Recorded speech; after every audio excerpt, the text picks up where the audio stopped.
नमस्कार, आप देख रहे हैं इंडिया टीवी। आपके साथ मैं हूं मीनाक्षी जोशी।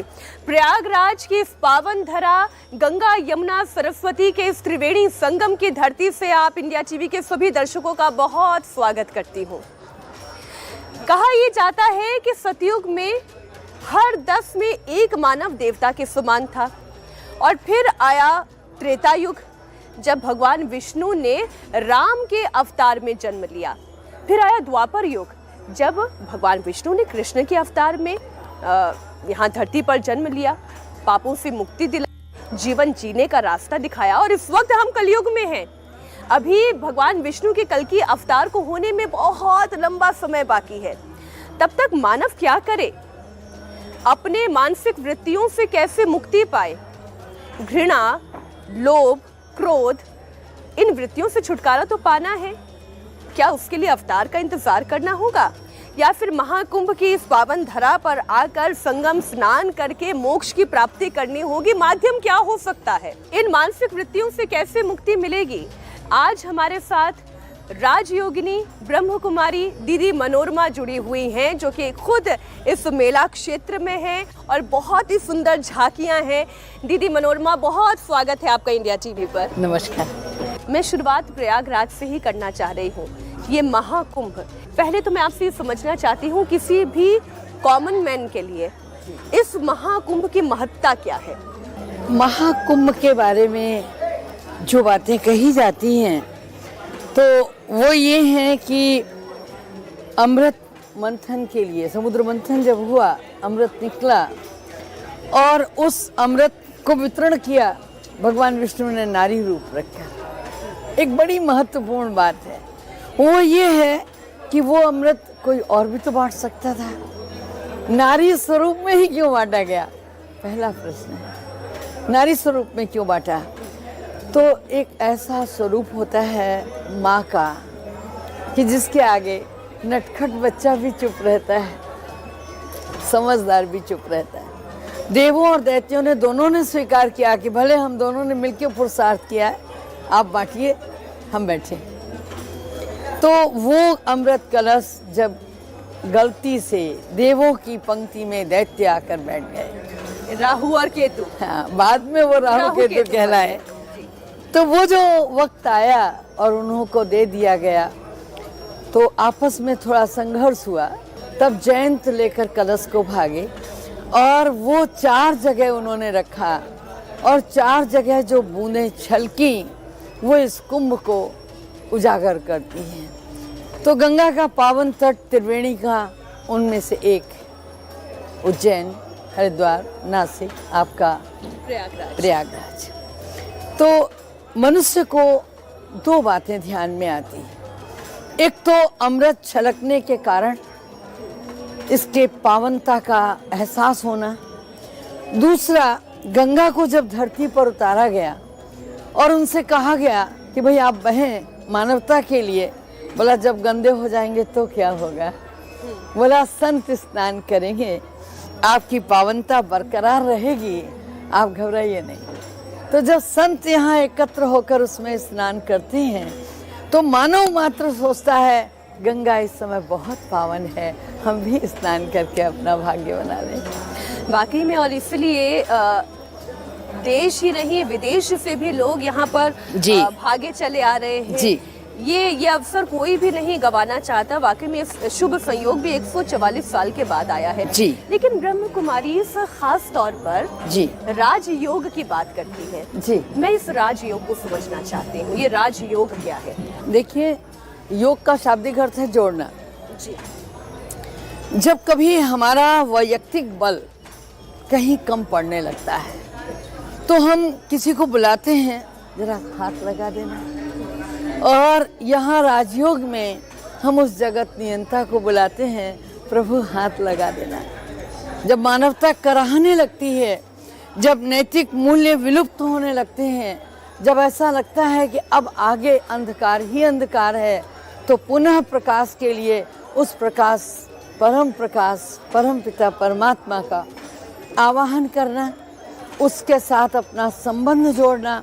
हम कहते बहुत हैं, तुम्हें मातृ पिता तुम्हें बंधु सखा तुम्हें, तुम्हें विद्या द्रविणम तुम्हें सर्वम मम देव देवहा। लेकिन उससे वो संबंध, वो ताल्लुकात कायम करना तो पहले इस बॉडी से नहीं होगा वो, क्योंकि हम आत्मा हैं, ओरिजिनल ट्रुथ। तो अपने आत्मिक स्वरूप में स्थित होकर उस परमात्मा सत्ता के साथ संबंध जोड़ना और उससे वो अलौकिक शक्तियाँ प्राप्त करना, वही राजयोग। मैं अभी जैसे झांकियाँ देख रही हूँ जी, झूठ, फरेब, धोखा, ये कलयुग है। कलयुग में सबसे ज्यादा इम्पोर्टेंस दी गई है मनी को, और अर्थ के बिना क्या ये झांकी भी बन पा रही थी? नहीं, क्या बेशक अर्थ के बिना क्या ये छावनी भी बन पा रही थी? बेशक बेशक, कोई दो राय नहीं। लेकिन अर्थ का समर्थ उपयोग हो, ये आप मानिए कि यदि अर्थ का संसाधन हमारे यहाँ गलत है, हम किसी को सता के धन ला रहे हैं अपने घर में, तो निश्चित मान के चलिए कि वो भी व्यर्थ में ही चला जाएगा। ये जैसे देख रहे हो, ये क्या है? नशा की वृत्ति, तंबाकू की खेती। जी। तंबाकू की खेती कोई तो कर ही रहा है जी, कोई उससे अर्थ का उपार्जन कर रहा है। मिठाई की दुकान पे मिठाई बनाने वाला मिठाई नहीं खाता, बेचता है। तंबाकू का उत्पादन करने वाला खुद नहीं खाता, बेचता है। तो ये जो वृत्ति है कि हम निर्माण कर रहे हैं, हम जानते हैं कि इससे 400 जहर इसमें शामिल है। हमारा बचपन विकसित नहीं होता। एक 3 साल का बच्चा गोद में उतना ही रहा, अरे भाई क्यों, ये बढ़ क्यों नहीं रहा है? तो मालूम पड़ा कि जो पापा जी सिगरेट पीते थे ना, उसके धुएं ने उसके फेफड़ों को बर्बाद कर दिया, विकास का क्रम रुक गया। आप सोचिए, तो ये अंधा जहर, वास्तव में तो ये इसकी खेती होनी ही नहीं चाहिए। तो दीदी, इसका मतलब तो ये है कि सरकारों की भूमिका बहुत बढ़ी भी है और बड़ी भी है, दोनों तरीके से। पर सरकार क्या अपना काम कर पा रही है? देखिए, सरकार की भी अपनी सीमाएं हैं, उसे भी कर चाहिए, है ना। मद्य निषेध के लिए बहुत सारे बैनर बनते हैं। गुजरात में बैन है, बिहार में बैन है, लेकिन आप भी जानती हैं बिहार में मद्य निषेध होने के बावजूद जहरीली शराब से पीने वालों की खबरें, जहरीली शराब पी मर गए, ऐसी खबरें आपने भी बहुत सुनी होंगी। आपको सच बता दें, जहाँ बैंड है वहाँ और ज्यादा चल रही है। अच्छा, जहाँ ये जब किसी चीज पर अवरोध लगा दिया जाता है तो इंसान रास्ते निकालता है, वो राजस्थान से आगे ले जाता है और वहाँ जाके पीता है।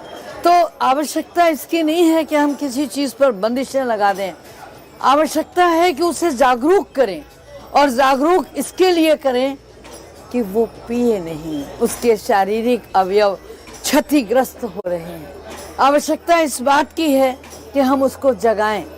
वो धन जो तुम अपने बच्चों के एजुकेशन में लगा सकते थे, आज केवल कुछ रंगीन पानी और बोतलों में लगा रहे हो।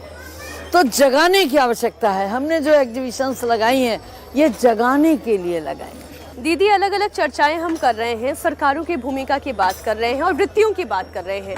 अब नारद मुनि दिखाई दे रहे हैं। किसी ने तो नहीं पूछा कि नारद मुनि जिस काल में थे तब जाति की व्यवस्था क्या थी। जितने साधु संतों से बात करते हैं वो ये कहते हैं कि वर्ण व्यवस्था थी, लेकिन आज जाति के नाम पर राजनीति हो रही है। कौन ऊंचा, कौन नीचा, कौन अमीर, कौन गरीब। अमीर की जाति जो भी हो वो अच्छा ही लगता है, क्या बात है ना, और गरीब अगर ब्राह्मण भी हो तो भी वो बुरा लगता है। हम दो पहलुओं पर एक साथ आ गए हैं जी। एक तो आ गए हैं राजनीति की बात पर, दूसरा आ गए हैं विभाजन होती हुई संस्कृति के आधार पर। कुछ निहित स्वार्थ हैं, कुछ निहित स्वार्थ हैं जिनकी वजह से ये विभाजन की संस्कृति पल्लवित हो रही है। मैं कहना चाहूँगी कि पहले जो क्षत्रिय हुआ करते थे, जो ब्राह्मण हुआ करते थे, रहनुमाई देख के नहीं करते थे किसकी करनी है किसकी नहीं, पूरे समाज की करते थे। क्षत्रिय रक्षक होता था, पूरे समाज का होता था। आज क्यों विभाजन? तो विभाजन के पीछे निहित स्वार्थ है कि लोग अलग अलग ग्रुप बना के जीने का प्रयास कर रहे हैं, लेकिन उस जगत नियंता ने हमें कभी बांटा नहीं। हम जो जिन वृत्तियों की बात करें दीदी, जाति व्यवस्था में ही आप समझा रही हैं, कह रहे कि हम सब एक हैं। जो ईश्वर आप में है वही ईश्वर मुझ में भी है, वही ईश्वर बाकियों में भी है। अगर वाकई में ऐसा है तो फिर ये कैसी परिस्थिति है कि अगर मुसलमान यहाँ आना चाहे तो साधु संत आह्वान करते हैं कि उन्हें नहीं आना है। साधु संत आह्वान करते हैं कि कोई मिलावट नहीं चाहिए, हमें थूक जिहाद नहीं चाहिए। बेशक कोई दो राय नहीं, लेकिन आप देखिए आगे के भी वक्तव्य आए हैं, हमें खुराफाती से नहीं खुराफात से डर लगता है। जो स्टेटमेंट्स हैं वो ये कह रहे हैं कि वो आए, हमें कोई गुरेज नहीं है, लेकिन अपनी खुराफात छोड़ के आए। तो अगर कोई भी मनुष्य अपने अंदर कोई हिडन पॉलिसी लेकर आ रहा है तो उससे परेशानी है, बाकी मनुष्य से कोई परेशानी नहीं। अगर मनुष्य मनुष्य के रूप में आ रहा है तो स्वागत। मतलब मुसलमान है, सिख है, ईसाई है, कोई भी है, सबके लिए महाकुंभ का द्वार खुला है। सबके लिए द्वार खुला। गंगा ने किसी को कभी मना नहीं किया। लेकिन एक डर तो जो संतों के मन में है, क्या कोई भी किसी के खाने में थूक मिला दे, चाहे किसी भी धर्म का हो, किसी भी जाति का हो, वो तो अशुद्ध ही है ना। जी, वो तो अशुद्ध ही है। बिल्कुल। मैंने उसी को एक शब्द में खुराफात कहा कि पावनता के तट पर अगर अपवित्र शैली में कार्य किए जाएं तो निसंदेह वो वांछनीय नहीं कहलाएंगे, अवांछनीय कहलाएंगे। जो हमारी संत परंपरा से ये बात उठकर आई है कि भाई वो ना आए, वो आए लेकिन खुराफात न लाएं। वो आए लेकिन अपने मनोबल के अंदर अवांछनीय तत्वों को लेकर ना आए। दीदी, बहुत सारी चर्चाओं में से महाकुंभ में एक चर्चा और चल रही है सनातन को लेकर। जी। अब सनातन को लेकर चर्चा ये चल रही है कि आज जिस सनातन भूमि पर महाकुंभ का आयोजन हो रहा है, वक्फ बोर्ड ये दावा करता है ये भूमि भी हमारी है। क्या कहेंगे आप?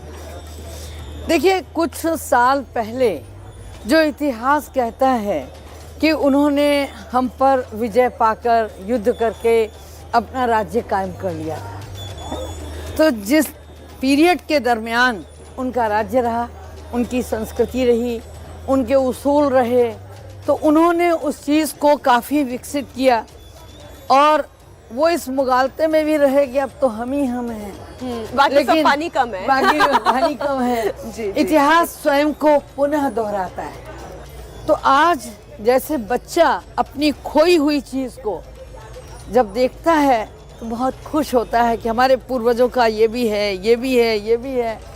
उसी तरह आज जब भारतवर्ष के अंदर केंद्र और उत्तर प्रदेश, हम दोनों की बात कर रहे हैं, चूँकि मोदी और योगी, हाँ, मोदी जी माननीय और योगी जी दोनों एक धरातल पर एक प्लेटफॉर्म पर खड़े हुए हैं, तो जो हमारी अपनी प्राचीन संस्कृति है, और दोनों विद्वान हैं, दोनों निर्भीक हैं, दोनों एक पथ के अनुगामी हैं, दोनों का लक्ष्य एक है। तो आज बच्चा जैसे घर लौटा हो, ऐसे वो अपनी पुरातन संस्कृति को खंगालने की कोशिश कर रहे हैं। तो जब हम पूर्वजों की बात करके एक एक चीज़ को खंगालते हैं, चाहे वो ज्ञानवापी की बात हो, चाहे वो मथुरा वाले मंदिरों की बात हो, तो बेशक कि वो हमारा है। कुछ दिन पहले उनका था, कुछ साल पहले उनका था, तो निश्चित है, लेकिन शाश्वत हमारा है। शाश्वत हमारा था, हमारा है, हमारा रहेगा। हाँ, बस बात ये है कि हम उस खिलौने को जिस पर उन्होंने कब्जा कर लिया है उसे कैसे ले लें। प्यार से भी ले सकते। उन्हें भी ये बात समझ में आ रही है कि हमें आज नहीं तो कल ये झूठे दावे छोड़ने पड़ेंगे। ये उनका अधिकार कभी भी नहीं था, शाश्वत है हमारा, यानी हिंदू सनातनियों का है, था और रहेगा भी। रहेगा। क्यों आप ऐसा कह रही हैं? इसलिए कि भारत की भूमि दैवीय भूमि है। सनातन का तात्पर्य ही है दिव्यता, सनातन का तात्पर्य ही है प्रेम। हमने हर एक का स्वागत किया है, लेकिन हमारे घर में जब हम पर ही अधिकार जताने की कोशिश की तो कहीं तो करवट बदलनी पड़ेगी। उन्होंने जोर से, जबरदस्ती से जी आक्रमण करके बिल्कुल आतंक फैला करके जब हम पर कब्जा कर लिया, तो आज हम फिर से सबल हुए, समर्थ हुए। क्या सनातन संस्कृति की तरफ वापस से सनातनी बढ़ रहे हैं? निश्चित। जैसा हमारा नेतृत्व होता है वैसा ही अनुपालन होता है। गतानुगतिको लोकः, लोक की गति जिधर होती है उधर ही लोग चलते हैं। लेकिन विरोधी ये कहते हैं कि सनातन सनातन की बात करते करते मुसलमानों को आपने दोयम दर्जे का नागरिक बना दिया। हमने उनको बहुत सम्मान दिया।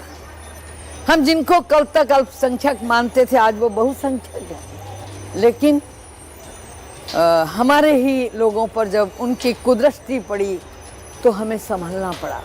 आपको बता दूं कि हमारे यहाँ भारतीय नारी शस्त्र और शास्त्र दोनों की ही सबल संचालक थी। लेकिन जब उनकी कुदृष्टि पड़ी उन लोगों ने एक प्रथा बनाई जिसको कहा जाता था नौरोज़ा प्रथा। आपको अपनी बेटी हमारे यहाँ नौरोज़ रखनी ही होगी।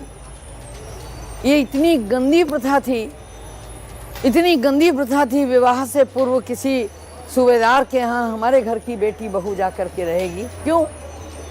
लोगों ने अपनी बेटियों को जान से मार देने का प्रयास किया। बेटी पैदा होती थी, लोग उसके गले में तम्बाकू रख देते थे, कुछ रख देते थे ताकि वो चली जाए, हमें अपनी बेटी न देनी पड़े कहीं। पर्दा हमारे यहाँ शुरू ही तब हुआ, वरना तो हमारे यहाँ की बेटियाँ घोड़सवारी वो करती थी, तीरंदाजी वो करती थी, युद्ध के क्षेत्र में खुद जाती थी। आप सोचिए कि रानी कैकेयी ने जिस समय राजा दशरथ युद्ध में पराजित होने लगे थे और रथ का चक्र बाहर जाने लगा था, उंगली डाल के रोक दिया था। अभी ये जो पीछे मैं देख रही हूँ इतनी सुंदर कृष्ण लीला है और आज इतना बड़ा विषय ही ये चल रहा है कि मथुरा में क्या कृष्ण जी की भूमि को मुक्त करना होगा। निस्संदेह निस्संदेह मना जो चीज़ें अब दोनों सत्ताधीश चाह रहे हैं, बहुत दिन रह लिए हम आपके साए में, अब तो मुक्त कर दो। दीदी सनातन बोर्ड भी एक बहुत बड़ा विषय है। सनातन बोर्ड कह रहे हैं कि वक्फ बोर्ड पर अंकुश लगे नहीं तो सनातन बोर्ड बने, और वक्फ बोर्ड सनातन बोर्ड बने ना बने लेकिन वक्फ बोर्ड पर अंकुश लगे। अंकुश लगाने की जरूरत नहीं, वो तो बहुत निरंकुश हो गया मामला जी। जो चीज़ें बहुत निरंकुश हो गई उन पर अंकुश न लगा करके हम सनातन क्रियाओं में उतर जाएं। सनातन बोर्ड की आवश्यकता है। अलग से किसी बोर्ड, बहुत सारे बोर्ड बने हुए, एक और बोर्ड बना लीजिए। कि सनातन बोर्ड से क्या होगा कि जो मंदिरों में पैसा जा रहा है उससे सनातनियों की शिक्षा के लिए फिर खर्च किया जाएगा। अस्पताल बनाएंगे, शिक्षण संस्थान बनाएंगे, स्वास्थ्य केंद्र बनाएंगे या पार्क बनाएंगे, कुछ भी करेंगे, उन्हें सरकारी नियंत्रण से मुक्त कर दिया जाए। शासन और सत्ता जब किसी चीज़ को कोई स्वरूप देने के लिए कोई बोर्ड बनाता है तो उसकी मंशा ये होती है हमारे भारतीय संविधान के अंतर्गत कि वो भी बढ़ें, वो भी विकसित हों, वो भी एक सामान्य नागरिक की तरह रहें, वो भी बराबर हक से सम्मान में जिएं। लेकिन जब हम अपने राहें बदल लेते हैं, जब अपनी मंजिलें बदल लेते हैं तो फिर कहीं तो जगना होगा। हमारे संत अगर कुछ कह रहे हैं तो उसके पीछे मात्र मानवता को जगाना है। एक विषय और है, एक ऐसा ही गंभीर विषय है जो हमारे खासतौर पर वो क्षेत्र है जो आदिवासी बहुल क्षेत्र है। धीरे धीरे करके वहाँ पर धर्म परिवर्तन बहुत तेजी से हो रहा है। ईसाई या मुस्लिम समाज की तरफ हिंदू समाज क्यों आकर्षित हो रहा है, या फिर उन्हें कोई प्रलोभन दिया जा रहा है, क्या कारण आपको समझ में आता है? देखिए, मूलतः जो हमारे यहाँ एक तो गरीबी है, पहला मुद्दा है कि हमारे यहाँ गरीबी है, कुछ सुविधाओं का अभाव है। होता क्या है, मैं अगर सच बताऊं आपको तो इन ऐसे क्षेत्रों में जाकर के जहाँ शिक्षा का अभाव है, जहाँ विकसित संस्कृति का अभाव है, जहाँ पर विकसित साधनों का अभाव है, वहाँ हम गए और थोड़ी सी चतुराई बरतते हैं। एक मूर्ति पत्थर की ले गए, एक मूर्ति लकड़ी की ले गए, सारे गांव के लोगों को एकत्र करते हैं, दोनों तैरा देते हैं पानी में। बोले तुम्हारा देवता डूब गया तो तुम्हें क्या पार करेगा, देखो हमारा देवता जा रहा है। वो लकड़ी की मूर्ति होती है। तो आपने देखा कि किस तरह से जो महाकुंभ में आध्यात्म के अलग अलग रूप रंग देखने को मिल रहे हैं।